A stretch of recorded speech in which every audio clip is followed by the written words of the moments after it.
On your Friday episode of Locked On Raptors, we are joined by basketball internet writing royalty. It's Kelly Dwyer. We're going to talk about whether the Bulls or the Raptors are the better team. Is it cool the Raptors are retiring Vince Carter, plus a revamped version of an old classic game? It's all coming up on today's show. Thanks for hanging. You are Locked On Raptors, your daily Toronto Raptors podcast, part of the Locked On Podcast Network, your team every day.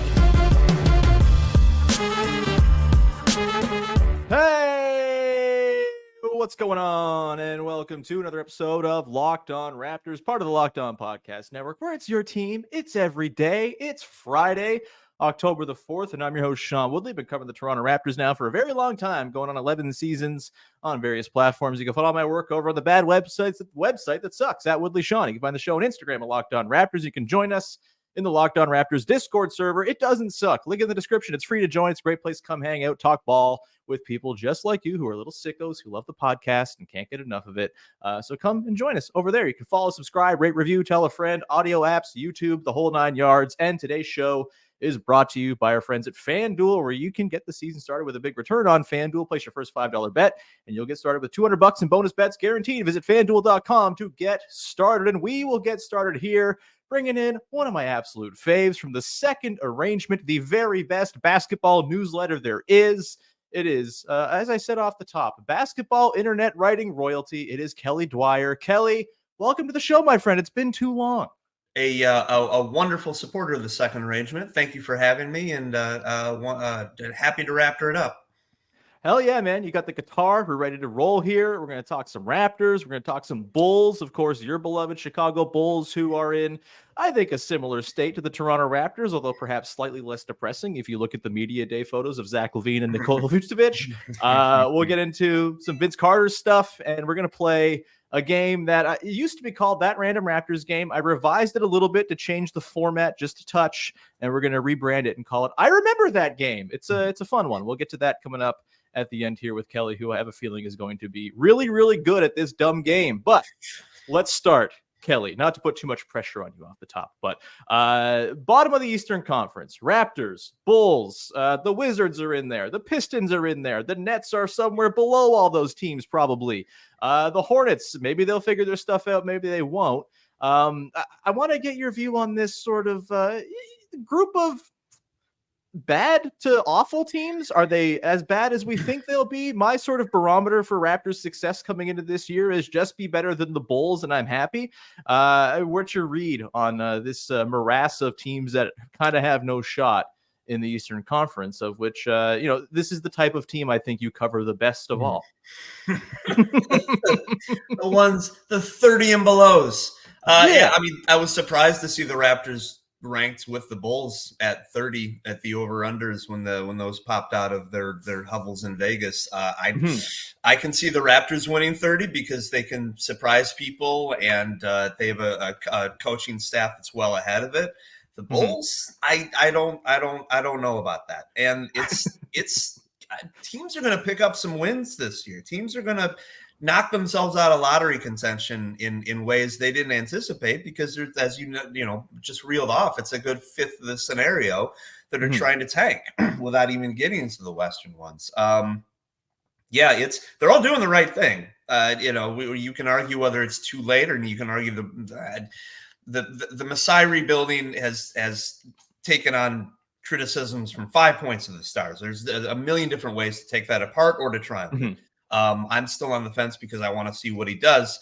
Other teams are a little quicker ahead in their advancement. The Wizards have been, apparently 30 general managers have been trying to figure out how to tank analytically for the last 32 months. And then the Bulls realized the other day that Nikola Vucevic is not Shaq, and that was about 5 Februaries too late. That's way too late for them.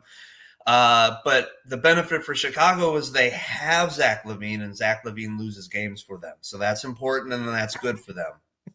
I think there's a lot of teams that thought they're going to win 18 games this year, and they're going to be really disappointed in May when they get like the 9th pick. But yeah, it's dreary, but it's good because I kind of am going to enjoy watching Milwaukee kind of build up its win total so we don't have to hear a bunch of Doc Rivers noise all year. We can save that for the playoffs when they kind of fail. The Knicks can win a bunch of games. That's always fun. It's good to get the high 50s again in the East because we need some credibility. We absolutely lost that in this century, and after 24 years, it's time to turn that around by tanking. The Heat, weren't the Heat like a 1 seed with 51 wins like 2 seasons ago? I mean, yeah, pathetic stuff. In this century, Boston was an 8th seed with like 36 wins or something. Anything is possible east of the Mississippi. On the Raptors in particular, you talked about the Messiah of it all. I'm kind of of the mind of you, like I'm cool to see them learn from mistakes they very clearly made and hung on to for too long and see if they can kind of wipe the slate clean. I think they did a reasonable job of doing that. I think I liked the OG trade. I hated the Siakam trade, and a lot of the other stuff kind of falls in between. What's your level of you like watching weird basketball? I feel like this team's going to be pretty weird. I think they're going to be interesting. I talked earlier this week with our pal Katie Heindel about how they can be a fun bad team and not a sad bad team. What's your read on that and the sort of Scottie Barnes, Emmanuel Quickly experiment of it all? Yeah, they're definitely not sad bad. They're going to be fun because that coaching staff. We're going to see weird. It'll remind us of that one year where they put the 3D hologram underneath the basket and kind of distract us there. It's going to be like that. Just the international advancements of this coaching staff will have us bewildered, and I'm very much looking forward to that. Yeah, you'd like to see a lot more picks in the hopper for the Raptors. That's what we apparently have to be aware of in 2024, and we have to look at you askew if you don't have 13 first rounders lined up if you're under the win total of 48. A world where Sam Presti is cool, a really upsetting time. He's cool, and also he has all the picks. Like there are also a finite amount of picks that he all has, and Masai can't get them from him. It's the Baylor kid I like a lot. He got a lot done for a 1 year play. I mean, that he's an interesting prospect to get that low. Got another pick coming from the Pacers. I can't spell doom with them because they're deep enough that they can survive. Pascal deciding to become an ice fisherman or something and quitting. That pick's still going to be iffy no matter what. But letting Quickly loose as a two-way guy to see how he can. He's figuring out his all-wheel drive. Do I give it the 50-50 offense, defense? Do I give it 60-40? Do I shove a little to the front wheels because the team needs that? He's still figuring that out, and I like to see him in a full year as a pro. And Barnes is not going to be 20-something forever. He's going to be – at some point he's going to be 26. At some point he's going to be 25, 27. He's going to be – whatever age it takes, he's going to be settled. Grady is a full-time, lot of minutes guy. Sure, bring it on. He's a big kid. Yeah. He can handle it. They'll definitely be fun. Chicago, no, not at all. Not into the Josh Giddey lead guard thing, Kelly? Chris D'Elia point guard and no. He makes interesting inbounds passes for when he's out of bounds. That's illegal. That's illegal, and it's not even a stat, so I'm not even going to recognize it. You can give it all the whatever acronyms you want. I'm not listening. No, I'm not happy for Josh Giddey. I can't believe they traded Alex Caruso for 0 draft picks, and they will be sad. They will be sad. You will watch. You will wonder if they changed stadiums in between the Jordan times. Like, did they have a stadium switch out in 2007 that I don't remember, like the Heat or like the Texas Rangers or something, just something that slipped. But no, it's the same stadium. It should have the same vibes, same banners. And no, it's a bad time in Chicago. It's not Charlotte. It's definitely not Charlotte, and it'll never be Detroit. We will not. Toronto and Chicago will never be Detroit. That's what we can hang our hats on. You're not buying the Cade Cunningham Renaissance this year, Kelly? Come on. They have Tobias Harris now. The media day pictures of Tobias, I mean, he got paid. I'm happy. He's stretched out, according to the media day photos. He's ready for calisthenics. No. just a bad scenario. This whole century, even when it was good, it was poor Blake Griffin and his 13 sandbags that he had to put around his knee to keep it together, dragging him to 39 wins. Toronto is on the upswing. The Bulls can even pop out of it earlier. Detroit, I don't know what they're going to do because they have to commit all that money to all those previous guys' draft picks, and wonder if they were doing the right thing all along. Is Cade going to be a 2? Yeah, we're not Toronto. That makes me happy. Or excuse me, we're not Detroit. That makes me happy. When I think of Detroit, I think of Toronto because my favorite place Detroit to go is the little the War of 1812 place where you can look right over the river and onto Canada. So I try not to think of Detroit and just try to think of Canada the whole time. So I apologize for misspeaking there. No, that's fine, man. Anytime we can bring up the War of 1812, one of our greatest victories, I think it's worthwhile. We're gonna go back on the other side, Kelly. We're gonna talk about Vince Carter, a guy who is getting his number retired by the Raptors and also the Nets. I want to get your thoughts on that because I think the Nets part is especially hilarious. And we're gonna close things out with I remember that game coming up later on too. We'll get to all that coming up in just one sec. Today's show is brought to you by our friends over at Game Time, the single best place to buy the tickets for the sporting events you want to go to. Apparently, Kelly will not be buying tickets to Detroit Pistons games, but if you were to do that, you could go to Game Time and get the tickets there. And they've got the Game Time Picks feature. It's a wonderful thing. It makes getting tickets for your favorite live events easier. Game Time Picks filters out the fluff to show you only incredible deals on great seats so you don't have to waste time searching through thousands of tickets. Of course, if you've never been to a venue before, it's important to know what you're going to be looking at when you sit down. That's where the seat views come in. I went to a couple baseball stadiums this summer in Pittsburgh and Cleveland, and I had never been before, but the seat views told me exactly what I'd be looking at when I bought those seats. So I bought those seats because they were pretty good views. You've got the lowest price guarantee. You've got Game Time ticket coverage as well. Take the guesswork out of buying tickets with Game Time. Download the Game Time app, create an account, and use the code LOCKEDONNBA for $20 off your first purchase. Terms apply. Again, create an account, redeem the code LOCKEDONNBA for $20 off. Download Game Time today. What time is it? Well, it's game time, of course. Back at it here with Kelly Dwyer of The Second Arrangement. While we're at it, go subscribe to The Second Arrangement. It's the best money I spend, and it's the only thing in my email that's worth reading outside of basketball feelings. So go check it out. It's wonderful, and Kelly does great stuff over there. Kelly, Vince Carter, he's getting his number retired. There were court unveilings a week ago. Very cool courts, by the way, in Dixon Park in Toronto. Pretty rad. It seems like all good times and happy, just feelings between Vince Carter and the franchise he once quit dunking for.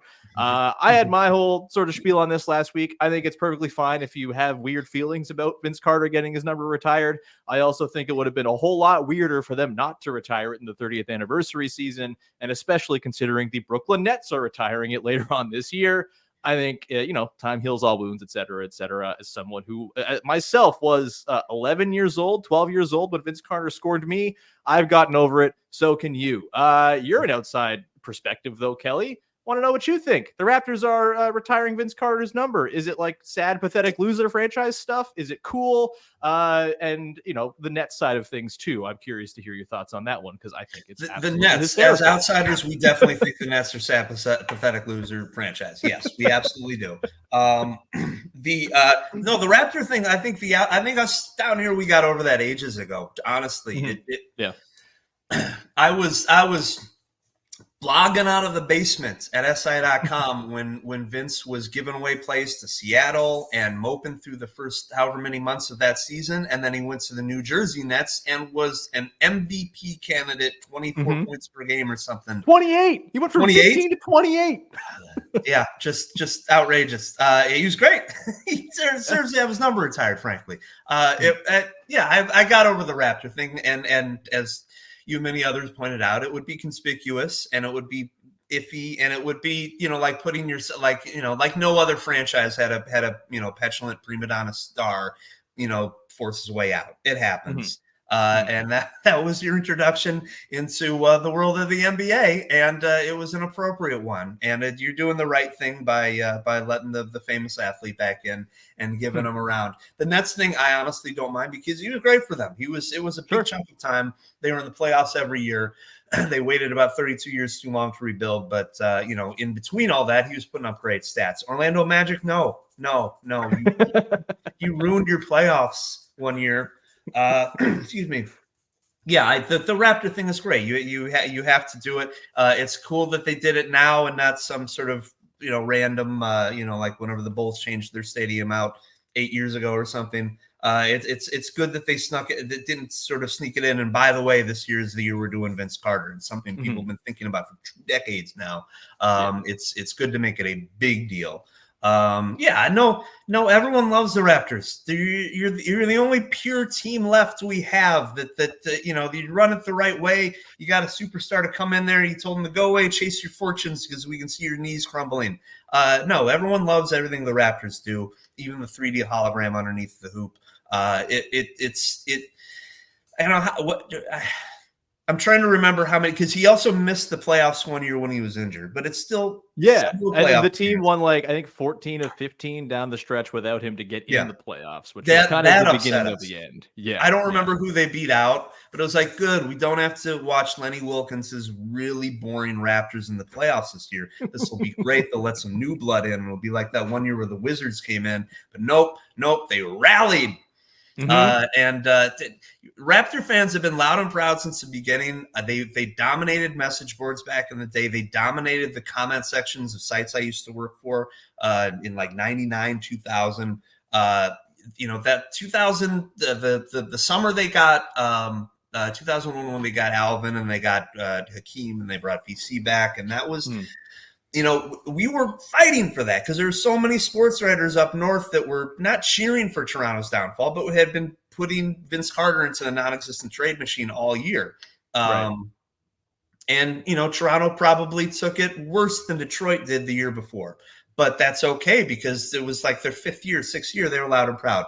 I have no issue with the brand new franchise and how they decide to stake out their weird future because they got that title. They can do whatever they want for however many years. I think you get a good 3-decade window after that. And Vince has been nothing but sheepish, in my opinion, in the years since. Sure. I mean, there's not, I don't know if I need Seth Rosenthal to update me at Secret Base, but I think the beef level has been kind of low ever since. So yeah, it's a wonderful thing. And any excuse we have to watch VC highlights in those old Raptor uniforms, I'm down with. Hell yeah. Yeah, that's the thing I'm most looking forward to on Jersey night is the dunk montages that will surely be sprinkled throughout the entire night. This sounds great.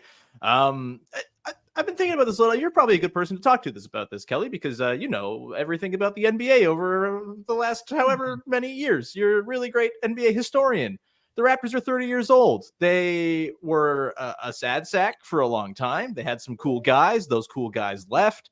Then they got real good. They won a championship. They've kind of had a pretty rich tapestry of stuff happen to them in their first 30 years, certainly more than like the Hornets. Like, what's your sort of gauge on the Raptors' first 30 seasons of being an NBA franchise? Like, have they made it? I guess they've made it. They won a championship. Again, this is not the Wolves we're talking about, but I think Raptors fans often like have this inferiority thing. They've been like a pretty main character ass franchise for a while now.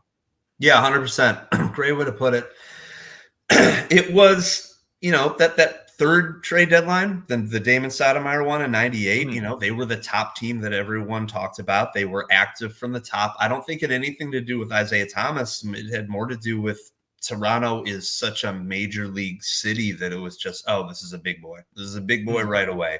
And I don't even think the Blue Jays being in it around that time had anything to do with that. It was just like, that's Toronto. It's big. It's going to be big. Better learn to recognize it. Yeah, it was always in the mix, and then VC happened. Isaiah was the great explainer at the time, but he wasn't the reason they were blowing up Damon Stoudemire. That was all ownership issues. That was all this random NBA stuff that the Toronto had to catch up on real quick, and that was fun. And yeah, it was never boring. It was never irrelevant. It was always a stud in place. And even when it wasn't top flight, you were still, killing the Knicks in the trade column. So but everyone follows it because maybe it is because it's Canada's team, but also we're all aware of your situation so much, what you're going to do with Rudy Gay, what's going on next summer with the free agency. It's like we're very aware of Raptordom, and that's great. That's very cool because Toronto's obviously made us smarter and better at this. And, the Raptors have kind of held up even without the title. Like we'd be going on someday a title, but there's a lot of teams that haven't won a title. They've been in it. They've been fun. They've been interesting. They've also had their time as the Atlanta Hawks, but that also meant they were taking really boring teams deep into the playoffs and losing LeBron James. So you've had just about everything except irrelevance, which I don't think will hit this year because you can't not watch Scottie at 7:30. You have to watch him. Yeah, Scottie, give me your general feelings about the Scottie Barnes experience as a whole, like as the next kind of guy for the Raptors here. Surely we'll have retirement conversations about him in 20 seasons, I'm sure. Like, what's playing in 20 as an outside perspective, Scottie Barnes, how cool, in fact, do you think he is? I think he's great. It's Paul Pierce moped a little in his early days. Sure. You got a little combo of Paul Pierce and Lamar Odom there, and I don't mind. And you don't have to watch him shoot left-handed. You can shoot like a normal person with the right hand. He'll be fine. He just has to get old. He just has to get old, and he has to figure out defensively like how much he can commit and win to make himself not look silly 82 times a year, because it is just a click and save. I don't know how these guys get their videos league. They right click, left click, they're clicking, they're highlighting, they're bringing it in, they're putting on the internet. And I think he'll figure out how to survive. I think he's just going to be a fun, numbers across the board player forever. And then at some point they're going to find a group of other strange players to fit around him. He is different. It is not an orthodox forward situation. And that's going to frustrate, but the least we can do is have fun with it. I'm ready for the ups and downs.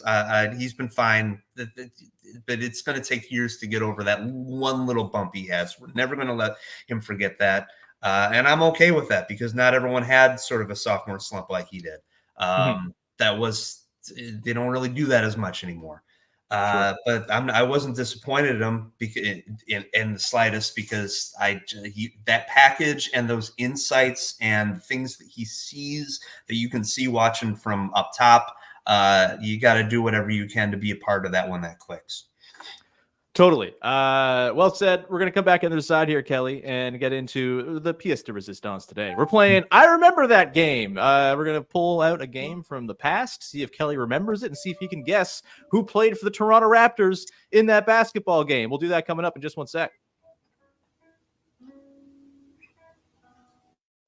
Today's show is brought to you by our friends over at FanDuel. And hey, NFL fans, right now you can start the season with a big return on FanDuel, America's #1 sportsbook. When you get a hunch in the middle of the game, you can check out the latest stats, view live play-by-play, and so much more on the same page where you place your bets. You'll get started with $200 in bonus bets guaranteed when you place your first $5 bet. That's a big deal. I'm not much of a sports wagerer, but when I do throw some money down, it's usually on a hunch before the season, on a team I think is going to go win the championship or win the conference, or a player I think is going to go win the MVP. You can go and do that as well over at FanDuel. The NBA season, very close. The NHL season, very close. If you want to throw some money down on the Florida Panthers to do the repeat, you can go and do that, among other things. Again, $200 in bonus bets guaranteed when you place your first $5 bet. That's FanDuel.com. Go check them out. They are America's #1 sportsbook and the official sportsbook of the Locked On Podcast Network. Wrapping it up here with Kelly Dwyer as we are set to play I Remember That Game, a game where I pull up an old box score and I quiz Kelly Dwyer on whether or not A, he remembers that game, and B, whether he remembers the players who played in said game. Kelly, are you ready to play I Remember That Game? I'm ready to play I Remember That Game. Hell yeah. All right. I am going to jankily share my screen. Hopefully it doesn't look too weird. Hopefully we can properly see it. Yeah, that's about right. That's totally good production on my end. All right. This basketball game, Kelly, took place on February 16th, 2005. This is the year of the Vince Carter trade. I'm not going to tell you whether it became before or after. I'm sure you know that anyway, but this is the year of the Vince Carter trade to stay on topic. We've got on this roster two guys who did not play. Those are your giveaways. Aaron Williams and Lauren Woods. Shout out to those guys. Do you have thoughts on Aaron Williams or Lauren Woods? Right after the Vince Carter trade, the main the main guy they get back's already on the bench. Yeah, very cool. Love it. Great trade. Okay. We got 10 guys who played for the Raptors in this game. We got their stat lines on the screen for you. I'll read them out as you guess guys correctly for those who are listening on the audio side of things. Just start firing away. You get 3 strikes, Kelly. If you get 3 strikes, you lose, and I win as the master of I remember that game. But first of all, do you remember this game? The Raptors lost to the Bulls 121-115, a positively 2024-ass score. Was this game in Toronto? Yes, it was, I believe. Okay. I definitely watched this game. I'm just trying to remember if I remember it, and I think I might remember it. Okay. But I definitely watched it. Then let's get rolling, and let's name some dudes who played for the Raptors. The gentleman who had 5 of 7 threes off the bench, I'm guessing, is Yale Marshall. That was, in fact, Donyell Marshall. Damn, you are off to a rollicking start. Correct. Donyell Marshall. Who you got next? And I'm going to go with the guy who played 1 million minutes and had 8 assists. There's Jalen Rose. Jalen Rose, 1 million minutes, 8 assists. That's not that guy, but Jalen Rose was on this team. You don't have to match necessarily the exact stat line. Oh, okay. That's fine. This is just there as an aid to help you out. But yeah, Jalen Rose is correct. He's one of the guys. Okay. Well, then can I try to 25 points, 7 boards, 5 assists in this game, by the way. Wow. Okay. Well, then CB is in there. That's got to be him hitting all those free throws there at 28. That is correct. Chris Bosh is there. 28 points, 11 of 13 from the line, 7 boards, 4 assists, a block. Oh, let's see. That's way before Mike James. Oh, it's not way before. It is 1 year before, but I'll give you the hint. It's not. Yeah, it's not Mike James as much as. Well, while I'm thinking, I'll drop in Rafael Araujo. You're damn right. Hoffa started this game as he did sometimes. He's 2 points, 8 minutes. A king. Oh boy. Okay, let's see who else. No, we're pre Joey Graham. We are pre. How about Pop Sow? Pop Sow not on this roster. He was on this year's team. This was, I believe, the 0-0-0-0 team, but he was not in the lineup in this game. Okay. Well, now we're throwing him out. I want to say Chris Jeffries, but I'm gonna go with Rick Brunson. Rick Brunson, I think you're a little too early. He was on the team a little bit earlier than this. No Rick Brunson. Your second strike, Kelly. Oh no, after a rollicking start. I'm down to it. Okay. Who was that score down there? Who was that score over there? I don't. Okay. Well, Morris Peterson, I'm guessing, is 21 points. Yeah, Morris Peterson. He's not the 21 points, but he was 16? in the starting lineup. He scored the 16. Yes, correct. Okay. 16 on 4 of 7. Wow, who was that point guard back then? It's a tough one. Let me give you a hint. This might have been his second stint with the Raptors. And I think today he'd be considered internet famous as a basketball player. 21 up. Oh gosh. Well, then I would know him. Then I absolutely not know him. No, he would be internet famous if internet famous were a thing at this time. He would have been that. I guess is what I'm trying to say with that hint.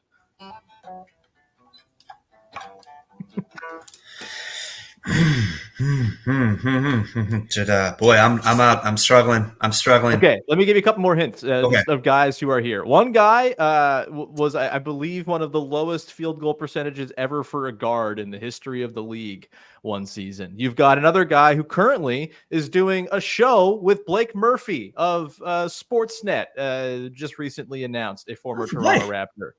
Yeah. Also a guy from that trade that we talked about, the Vince Carter trade, the other guy who is not revealed yet so far. And then another guy whose jersey I bought at a thrift shop last year. Oh, I'm just going to want to run into the streets because these are going to be like 4 guys who I could sketch from memory, but I'm 5 fellas. I'm lost. I'm going to have to tap out. All right. The guy who scored Should I 21 caffeine? points, 8 assists, Skip to my Lou, Rafer Alston Rafe. in his second Raptor stint. Played 43 minutes for the Raptors in this game. Crazy. Off the bench, guy who's hosting a show with Blake Murphy, Matt Bonner, Red Rocket. Oh, that's right. That's right. I saw that. Good for Blake. Hell yeah. All-time bad field goal percentage for a guard. Milt Palacio is on this. Oh, former Milt. Celtic. Yes, former. I feel like he played for every team at some point. You've got the other guy from the Vince Carter trade, Eric Williams. Oh, that's right. Yeah. The actual best player brought back in that trade with a whole worst 0 fantasy points on advice 0 of I 2. ever gave at a party in 1997. Then he tore his ACL. And lastly, a guy whose jersey I bought at a thrift shop last year, Lamond Murray. Yes, I don't know how I found a Lamond Murray jersey, but I did. That's the one I did not. I did not remember Lamond Murray playing for the Clippers, or excuse me, for the Raptors. We used to call them the Clippers North. I'm sorry. It's a sports given away. Sports writers.